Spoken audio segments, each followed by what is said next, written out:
लीला चिटनिस भारतीय फिल्म उद्योग में एक भारतीय अभिनेत्री थी जो 1930 के दशक से 1980 के दशक तक सक्रिय रही। अपनी शुरुआती वर्षों में उन्होंने एक रोमांटिक लीड के रूप में अभिनय किया, लेकिन उन्हें बाद में प्रमुख सितारों की एक गुणी और ईमानदार मां की भूमिका निभाने के लिए सबसे ज़्यादा याद किया जाता है। उनका जन्म कर्नाटक के धारवाड़ में एक मराठी भाषी ब्राह्मण परिवार में हुआ था। उनके पिता अंग्रेजी साहित्य के प्रोफेसर थे। बीए की डिग्री के साथ वो पहली शिक्षित फिल्म अभिनेत्रियों में से एक थी। लीला चिटनिस ने अपने 4 बच्चों का भरण पोषण करने के लिए अभिनय करना शुरू किया। उन्होंने एक एक्स्ट्रा के तौर पर शुरुआत की और स्टंट फिल्मों में काम किया। 1937 में जेंटलमैन डाकू में चिटनिस ने पुरुषों की पोशाक पहने एक शिष्ट बदमाश की भूमिका निभाई और टाइम्स ऑफ इंडिया में उन्हें महाराष्ट्र की पहली स्नातक समाज महिला के रूप में प्रसारित किया गया। तब तक वो सिल्वर स्क्रीन पर एक अभिनेत्री के रूप में अपनी पहली प्रमुख पहचान बना चुकी थी।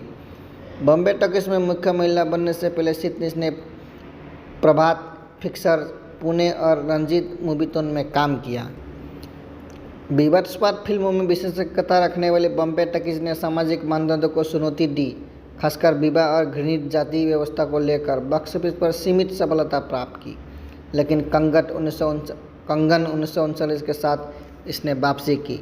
इसने चिटनिस ने एक हिंदू पुजारी की दत्तक पुत्री के रूप में मुख्य भूमिका निभाई, जो एक स्थानीय जमींदार के बेटे से प्यार करती है, जो इस रिश्ते का विरोध करता है और पवित्र व्यक्ति को धमकाता है। हालांकि उसका प्यार उसके पिता के पूर्वाग्रहों के खिलाफ खड़ा होता है, जो उस समय के लिए एक असामान्य विषय था, लेकिन इसने लोगों को कल्पना को इतना आकर्षित किया कि यह बॉक्स ऑफिस पर सफल हो गया। कंगन के सफल साथ लीला ने बॉम्बे टॉकीज की आकर्षक नायिका देविका रानी की जगह ले ली। लीला ने देविका रानी के नायक अशोक कुमार के साथ मिलकर कई बॉक्स ऑफिस हिट फिल्में दी, जैसे आज़ाद 1940, बंधन 1940, झूला 1941, जो मोटे तौर पर सामाजिक मुद्दों से निपटती है। अशोक कुमार उनकी अभिनय क्षमताओं से इतने प्रभावित हुए कि उन्होंने स्वीकार किया कि उन्होंने उनसे आंखों से बात करना सीखा था।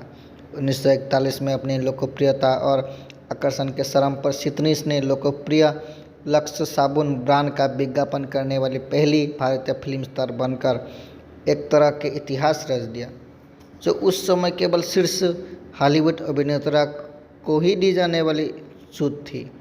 1940 के दशक के मध्य में उनका करियर ढलान पर चला गया, क्योंकि नई प्रमुख महिलाएं आई। लीला ने वास्तविकता को स्वीकार किया और 1948 में शहीद में अपने करियर के अगले और शायद सबसे प्रसिद्ध चरण में प्रवेश किया। नायक की पीड़ित बीमार मां की भूमिका में उन्होंने इस भूमिका को पूर्णता से निभाया। 22 वर्षों तक चिटनिस ने दिलीप कुमार सहित बाद के प्रमुख पुरुषों की मां की भूमिका निभाई। अक्सर एक बीमार मां या कठिनाइयों से गुजर रही मां की भूमिकाएं निभाई और अपने बच्चों को पालने के लिए संघर्ष किया। वास्तव में उन्होंने हिंदी फिल्म का मां के आदर्श छवि बनाई, जिसे बाद की अभिनेताओं ने जारी रखा। लीला की मातृ नायिकता कई फिल्मों में चित्रित की गई थी, जैसे आवारा 1951। 1970 के दशक में वह व्यस्त रही, लेकिन उसके बाद उन्होंने अपने अभिनय में कटौती की और 1985 में दिल तुझको दिया में अंतिम बार अभिनय किया। इसके बाद वे 1980 के दशक के अंत में अपने बच्चों के पास रहने के लिए संयुक्त राष्ट्र अमेरिका चली गई। 94 वर्ष की आयु में डेनबरी कनेक्टिकट में एक नर्सिंग होम में उनकी मृत्यु हो गई। लीला ने कुछ समय के लिए फिल्म निर्माण में भी हाथ आजमाया। किसी से ना कहना 1942 का निर्माण किया और आज की बात 1955 का निर्देशन किया।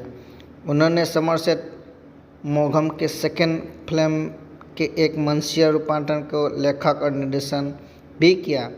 1981 में आत्मकथा चंदेरी दुनिया प्रकाशित की। व्यक्तिगत जीवन की बात करें तो चिटनिस ब्राह्मण जाति से थी। हालांकि उनके पिता ब्रह्मो समाज से जुड़े थे, जो एक धार्मिक आंदोलन था जो जाति को खारिज करता था। 15 या 16 साल की उम्र में उन्होंने अपने ही समुदाय के सज्जन डॉक्टर गजानन यशवंत चिटनिस से विवाह किया, जो उनसे कुछ साल बड़े थे। यह विवाह उनके माता पिता द्वारा सामान्य भारतीय तरीके से तय किया गया था।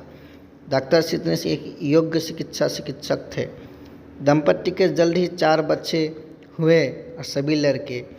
उन्होंने ब्रिटेन से स्वतंत्रता के लिए भारत संघर्ष का समर्थन किया और एक बार प्रसिद्ध मार्क्सवादी स्वतंत्रता सेनानी एम.एन. राय को अपने घर में शरण देकर गिरफ्तारी का जोखिम उठाया। अपने पति से तलाक लेने के बाद उन्होंने अभिनय की और रुक करने से पहले एक स्कूल शिक्षिका के रूप में काम किया। उनके 4 बेटे थे, मानवेंद्र, विजय कुमार, अजीत कुमार और राज। वो अपनी मृत्यु तक अपने सबसे बड़े बेटे के साथ संयुक्त राज्य अमेरिका में रहती थी। तब उनके 3 पोते पोतियाँ थी। फिल्मों की बात करें तो श्री सत्यनारायण 1935, धुरंधर 1935, छाया, वाहन, इंसाफ, जेंटलमैन डाकू, मास्टरमैन, राजा गोपीचंद, जेलर, सोते सरकार, संत तुलसीदास, कंगन, छोटी सी दुनिया, घर की रानी इत्यादि शामिल है। धन्यवाद।